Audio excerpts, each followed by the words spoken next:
Hello everyone, मैं आपको मेरा चैनल ओपन डिप में दिल से स्वागत करता हूं। आज हम पढ़ेंगे chapter 2 class 1 concept of security market and it's performance. पिछली क्लास में हमने पढ़ा था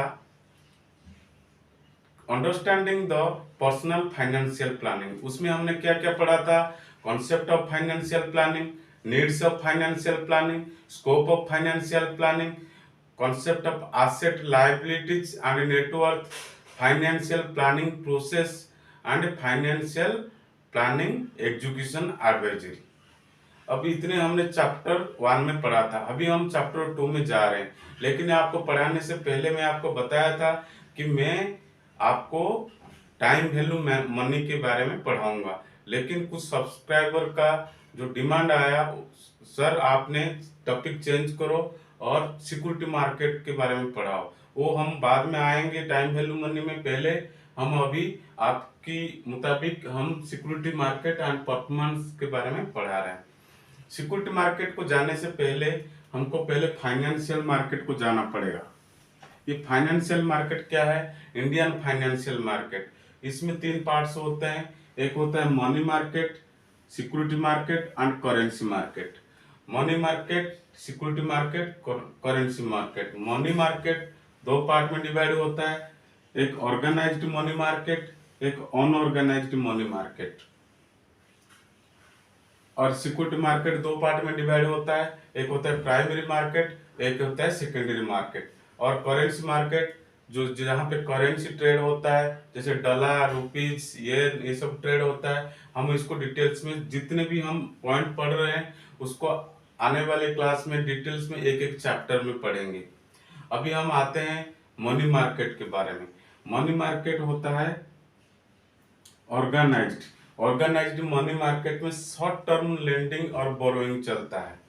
ठीक है, शॉर्ट टर्म लेंडिंग और बोरोइंग। और ये इसका टाइम पीरियड होता है 1 दिन से लेके 364 डेज, यानी लेस देन 1 ईयर रहता है। अभी अनऑर्गेनाइज्ड मनी मार्केट में मनी लेंडर्स रहते हैं, इंडिजिनस बैंकर्स रहते हैं। ठीक है, अभी हम समझेंगे ये मनी मार्केट में क्या क्या होता है। हम पहला टॉपिक हमारा रहेगा मनी मार्केट, फिर हम पढ़ाएंगे सिक्योरिटी मार्केट, करेंसी मार्केट, फिर हम सिक्योरिटी मार्केट के ऊपर डिटेल्स में जाएंगे। अभी हम थोड़े थोड़े पॉइंट डिस्कशन कर रहे हैं।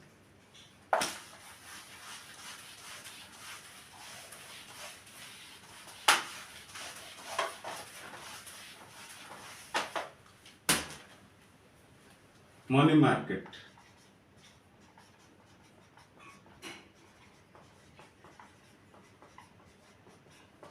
ये मनी मार्केट क्या होता है? मनी मार्केट में सब बहुत सारे बड़े बड़े प्लेयर रहते हैं। इसमें बैंक्स रहते हैं, शेड्यूल्ड कमर्शियल बैंक रहते हैं, कमर्शियल बैंक रहते हैं,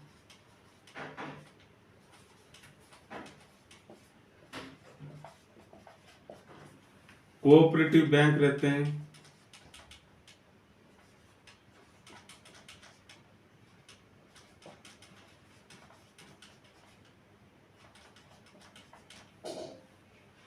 पेमेंट बैंक रहते हैं, स्मॉल फाइनेंस बैंक रहते हैं। अब मनी मार्केट काम कैसे करता है? मान लो एसबीआई है, state bank of India. State bank of India के पास 100 करोड़ डिपॉजिट्स आ गया। ठीक है, स्टेट बैंक ऑफ इंडिया के पास 100 करोड़ डिपॉजिट आ गया। वो क्या करेगा? गवर्नमेंट का जो आरबीआई का रूल के हिसाब से एक सीआर है, CRR है, इसको बोलते हैं कैश रिजर्व रेशियो। सीआरआर को बोलते हैं कैश रिजर्व रेशियो। सीआरआर के मुताबिक अभी सीआरआर कितना चल रहा है? 4.5%। इसका मतलब है 4 करोड़ 45 लाख जो है एसबीआई आरबीआई को डिपॉजिट के तौर पे देगा। क्योंकि सीआर जो है कैश रिजर्व रेशियो के मुताबिक हर बैंक को अपना जितना डिपॉजिट है उसका सीआरआर रेट के हिसाब से आरबीआई को डिपॉजिट रखना पड़ता है इमरजेंसी के लिए। तो अभी करंट जो अभी अभी करंट चल रहा है 4.5%, यानी 100 करोड़ से 4.5 करोड़ वो आरबीआई को दे देगा।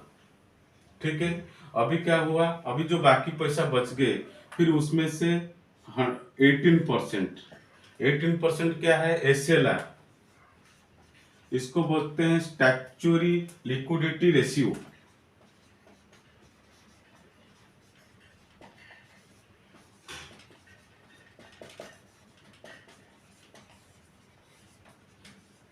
स्टैट्यूटरी लिक्विडिटी रेशियो एसएलआर, ये अभी चल रहा है 18%, यानी 18 करोड़ जो है इसको कैश में, गोल्ड में, गवर्नमेंट सिक्योरिटी में इन्वेस्टमेंट करना पड़ेगा। ये कंपलसरी होता है बैंकों के लिए। जितने डिपॉजिट आएगा उसको 4.5 कैश रिजर्व में देना पड़ेगा, एसएलआर को 18% इन्वेस्टमेंट करना पड़ेगा, किसमें, gold, cash and government security में। और बाकी बच गया कितना, 77.5%, इसको वो लोन पे दे देगा। और इस लोन का भी डिस्ट्रीब्यूशन है, हम बाद में पढ़ेंगे, जब इंडियन बैंकिंग सिस्टम पढ़ेंगे तब हम पढ़ेंगे इसको। ये जो 75% कौन सी कैसे डिस्ट्रीब्यूशन होता है, कौन सी डायरेक्शन में डिस्ट्रीब्यूशन होता है, जैसे कि कुछ रूरल एरिया में देना है, कहीं और कहीं देना है, कहीं कोई सेक्टर में, कोर सेक्टर में देना है, ये सब अलग अलग डिस्ट्रीब्यूशन है। जब हम बैंकिंग सिस्टम पढ़ेंगे तब हम बताएंगे। अभी 77.5% एसबीआई ने लोन के तौर पर दे दिया। अब जो अभी क्या हुआ, फिर क्या हुआ कि एसबीआई के पास 25 करोड़ डिपॉजिट फिर से आ गया। कहां से, कस्टमर से 25 करोड़ डिपॉजिट आ गया। अब टोटल डिपॉजिट कितना हो गया एसबीआई के पास, 125 करोड़। ओके,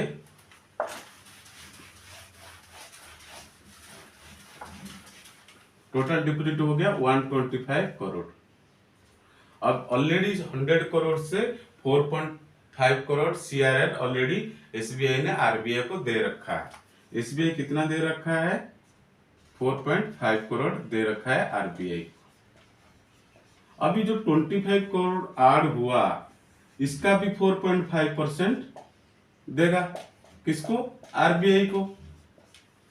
जो आरबीआई को 4.5% देगा, अभी इसके पास पैसा नहीं है, क्योंकि 77.5% इसने लोन के दर पर इन्वेस्ट कर चुका है। अभी क्या हुआ, जो 25 करोड़ का 4.5% लगभग 1.5 करोड़ के आसपास आ रहा है। अभी 1.5 करोड़ को कहां से लाएगा एसबीआई, एसबीआई क्या करेगा, अपने जो साथी वाला बैंक है, जैसे बैंक ऑफ बड़ौदा हो गया, पंजाब नेशनल बैंक हो गया, जैसे कोऑपरेटिव बैंक है, उनको फोन लगाएगा।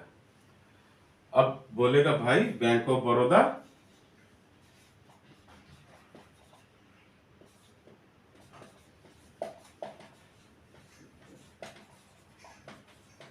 मुझे 1.5 करोड़ चाहिए, 2-3 दिन के लिए मुझे 1.5 करोड़ रुपया चाहिए। अब बैंक ऑफ बड़ौदा बोलेगा भाई मैं तो दे दूंगा पैसा, लेकिन उसके ऊपर मुझे 4% क्या चाहिए, इंटरेस्ट चाहिए। अभी बैंक ऑफ बड़ौदा ने क्या कर दिया, एसबीआई को दे दिया। इसमें कोई रेगुलेशन नहीं चलता, ये ट्रस्ट की बेसिस पे काम करता है। अभी बैंक ऑफ बड़ौदा ने इसको दे दिया, किसको, 1.5 करोड़ एसबीआई को। इसको बोलते हैं क्या, मनी मार्केट ट्रांजैक्शन।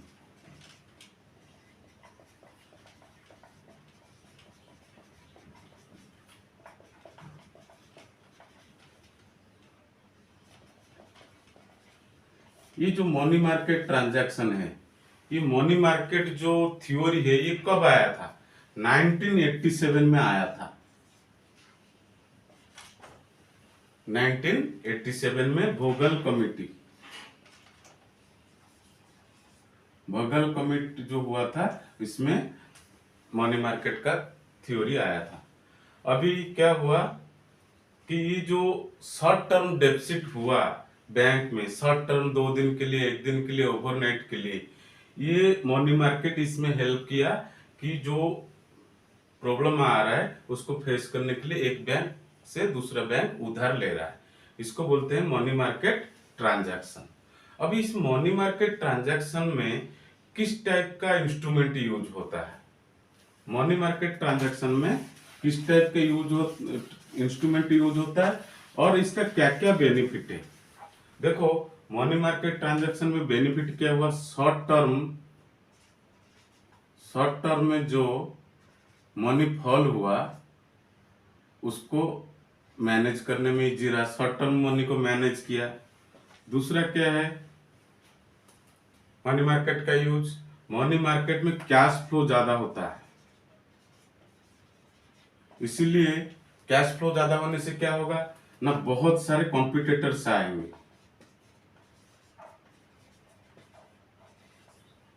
कॉम्पिटिटर्स बहुत ज्यादा आएंगे तो क्या होगा ना, प्राइस के बीच में जो इंटरेस्ट प्राइस है वो बोलेगा मुझे थोड़ा 3.99% में मुझे मेरा दे दो, कोई बोलेगा 3.95%, जिसका कम होगा उसमें बैंक को फायदा होगा। तो इस हिसाब से इसमें बहुत ज्यादा कंपटीशन चलता है। और क्या बेनिफिट होता है कि मनी मार्केट में इतना मनी फ्लो होता है कि आरबीआई क्या करता है, इसको मॉनिटर करता है। इसको आरबीआई मॉनिटर इसलिए करता है कि जब मार्केट में मनी ज्यादा हो जाता है, लिक्विडिटी ज्यादा हो जाता है, मनी ज्यादा हो जाने को बोलते हैं लिक्विडिटी ज्यादा हो गया। अब लिक्विडिटी अगर ज्यादा हो जाता है तो आरबीआई क्या करता है, अपना गवर्नमेंट का जितना सिक्योरिटी है उसको बेच देता है, तो लिक्विडिटी क्या होता है, ऑब्जर्व हो जाता है।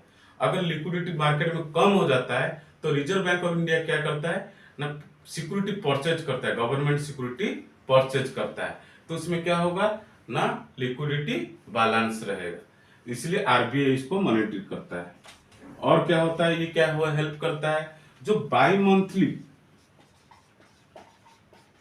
हर 2 महीने में एक मॉनिटरी पॉलिसी आता है, बाई मंथली मॉनिटरी पॉलिसी आता है रिजर्व बैंक के द्वारा, इसी मनी मार्केट से उसको हेल्प मिलता है। अब ये मनी मार्केट जो है उसके बारे में डिटेल्स में हम पढ़ेंगे।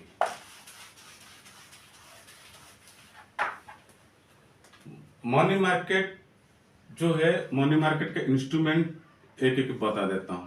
मनी मार्केट का इंस्ट्रूमेंट होता है कॉल मनी,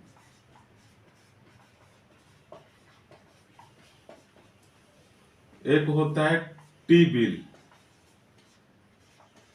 मैं फाइनेंशियल प्लानिंग में पढ़ाया था, टी बिल मतलब ट्रेजरी बिल, इसको भी डिटेल्स में पढ़ेंगे। एक होता है सर्टिफिकेट ऑफ डिपॉजिट,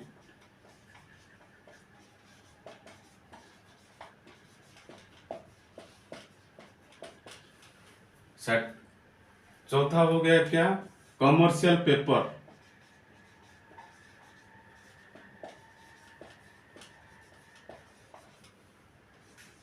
पांच हो गया सीबीएलओ, सीबीएलओ होता है कोलैटरल, सीबीएलओ होता है collateral borrowing lending operation, collateral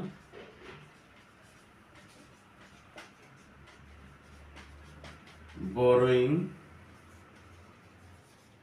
lending operation.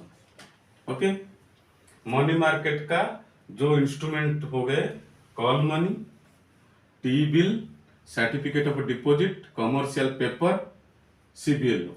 अभी इसको हम अच्छे से पढ़ेंगे। आज के लिए क्लास इतना है। क्लास 2 में हम पढ़ेंगे डिटेल्स में कॉल मनी क्या है, टी बिल क्या है, सर्टिफिकेट ऑफ डिपॉजिट क्या है, कमर्शियल पेपर क्या है, collateral borrowing and liquidity operation क्या है। और मैं आप लोगों को बता देता हूं कि हमारा ये क्लास लंबा चलेगा क्योंकि इसमें बहुत सारा डेप्थ नॉलेज है।